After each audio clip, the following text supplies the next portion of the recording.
hair product for my hair. Has no microplastics in it. Welcome and thanks so much for joining us for a Beyond at Home episode. Hey, if it's your first time joining us today, a big g'day and welcome. We want to let you know, if this is your first time watching, click the I'm new link just below the screen here, because that will sign you up for your email from Beyond so you can stay up to date with everything that's happening in the Life of Beyond community.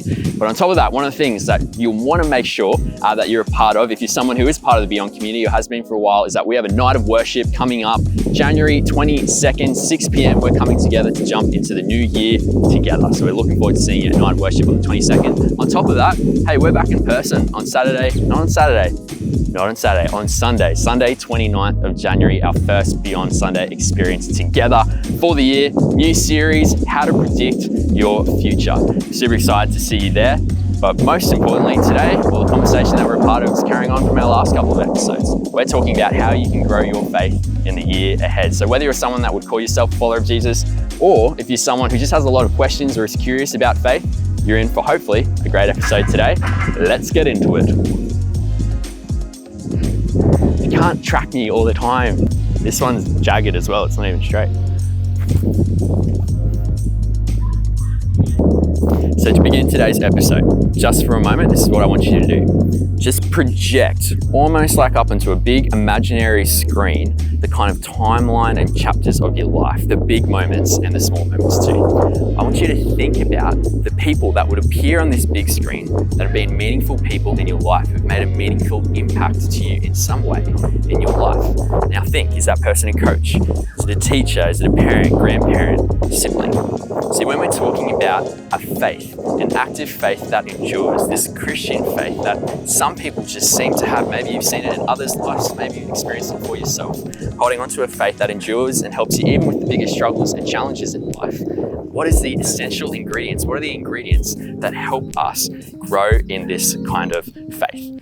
That's what we're talking about in today's episode of Beyond at Home. And what you need to do is hold on to those people who've made a meaningful impact in your life, because the not so secret sauce that we're talking about today is providential relationships. Did it again. It seems like when it comes to people's faith stories, maybe you've found this when you've talked to people, or maybe even in your own life, that people's faith stories are so impacted by the people who've just seemed to be placed in their life at some stage in their life. Maybe a stage when they were, yes, really struggling, or maybe a stage when they just needed people around them. I know when I look at my own kind of life story and the blueprints of my life, something that just astounds me every time is just how prevalent God seems to be in my life because of the significant people that have just seemingly been placed or dropped before me. And I don't know if that's something that you can resonate with, or maybe it's something you're beginning to experience in a way right now. Again, when we hear people's faith stories, it seems to be that someone came along at some stage. It might have been a coach, teacher, parent, sibling, grandparent, a friend, a random stranger who became a friend, someone from work, someone from uni, college life, all the rest.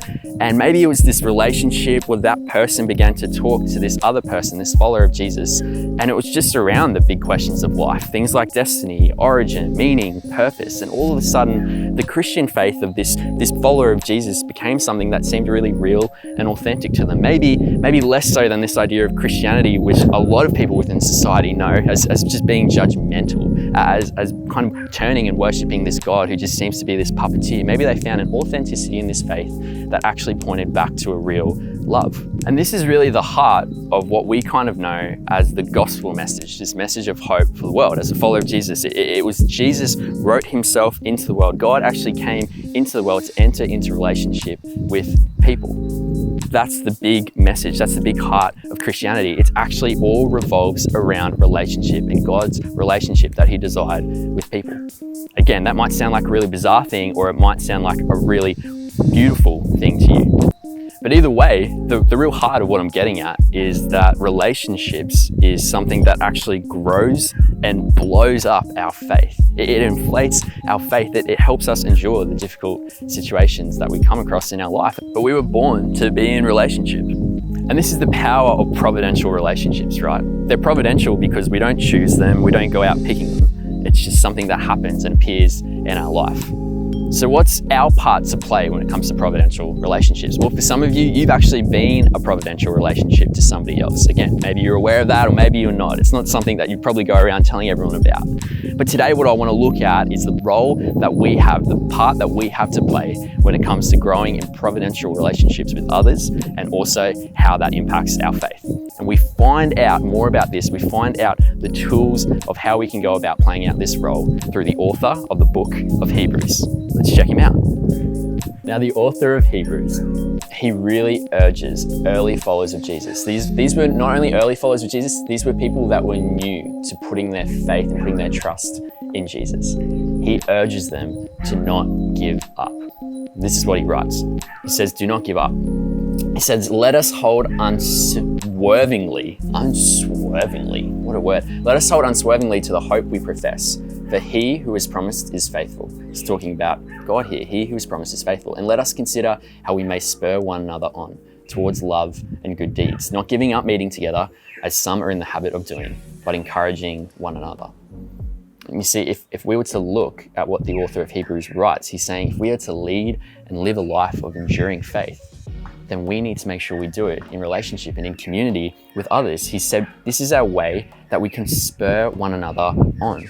And he writes more. He says this is a great part. It's not just faith that's here. He says we're going to spur one another on towards love and good deeds. And in other words, what the author of Hebrews is really getting at here is he's saying, hey, I want you to help each other live out your faith in the real world. Why? Because when our faith intersects with God's faithfulness on the back end, our faith ultimately gets bigger. And here's kind of the bottom line of our conversation today. It's that staying connected to a community of faith ultimately grows our faith.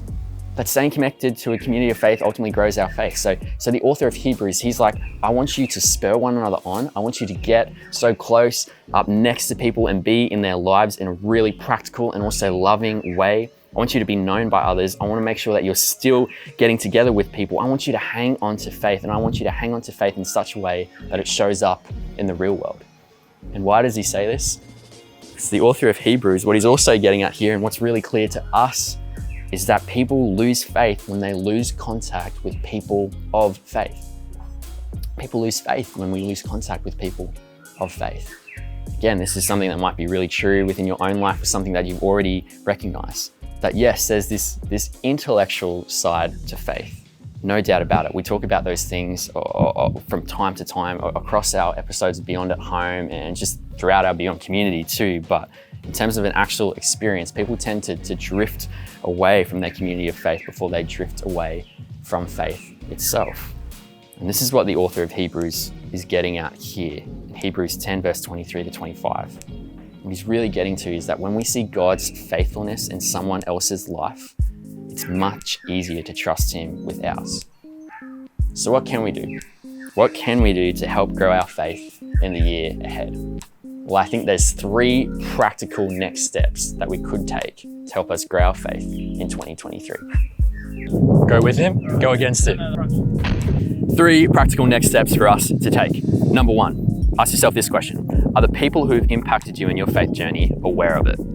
If not, send them a text. Send them a text today. Catch up with them over coffee, but at least in some ways, let them know how they've impacted you. Spur on one another, right? All right, here we go. Step number 2. Step number 2, do you know someone, or is there someone in your heart and mind right now that you know needs to be connected into a community of faith? You already know what to do. Connect them into your local church, bring them along to a Sunday experience, or catch up with them for a coffee. At least introduce them to the people in your life around you that have impacted you when it's come to your faith story. That's step number 2. Step number 3. You've unplugged from a community of faith and you know that you still have questions. You know that you still need people in your life. You know it within your heart, reconnect. If you're someone who's never connected into a community of faith before, into even a local church community, connect with community. There's lots of really simple ways that you can do this and jumping into the next year. One of them is by going to the I'm New link below, or going to the Join a Connect group link below. Within Beyond, we have small groups that meet throughout the weeks, and they come together, they gather together over a meal and they share what's going on in their life and how God is impacting them in their life as well. But there's a space for you. There's a space for you within Beyond. There's spaces for you within the local church too, where you can connect. Connect with people, even if it's just connecting with people over coffee. Connect into community. When we have people in our life who want to do the journey of faith with us, it makes things so much more exciting. And also in the hard times, it makes things that little bit more simpler and easier. Staying connected to a community of faith, ultimately, it grows our faith. In the first century, Jesus called his disciples to be disciples of extraordinary faith, and he calls us to experience the same thing. We're invited to experience the same thing. And faith that doesn't confront things, or faith that doesn't change things, it really isn't a faith worth putting your trust in. See, when we see God in the people around us that are living out this extraordinary faith, we have an opportunity to embrace a life where we can be secure in who we are. We have an understanding of God's love, of his peace, and of his grace as well. But we also have an understanding of how we can play a significant role in the life of those around us, whilst also understanding how we can be part of an extraordinary community of people around us as well. And that's a wrap for Beyond at Home.